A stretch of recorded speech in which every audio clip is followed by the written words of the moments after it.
Hi, welcome to the channel. I spotted on Facebook on the 350Z owners group that there was going to be a car meet literally about 9 minutes down the road from me, so I thought it was worth popping in. I've booked like 2 hours off work this morning just to come and do some filming and grab a coffee and stuff. It looks like there's a decent turnout actually. There looks like there's some good ones to be fair, so let's go and have a look.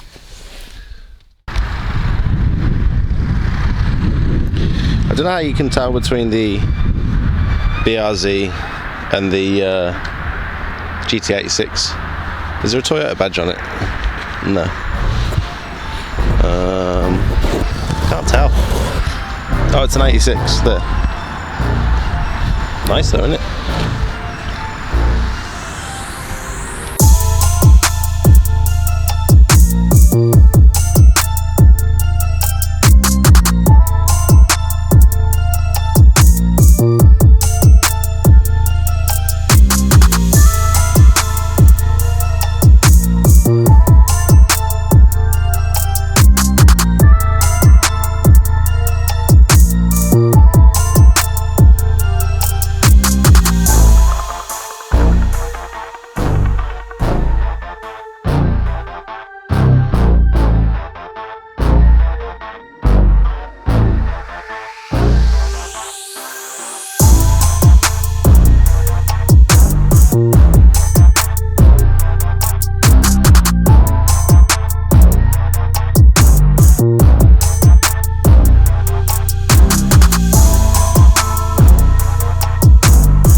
And then there was one.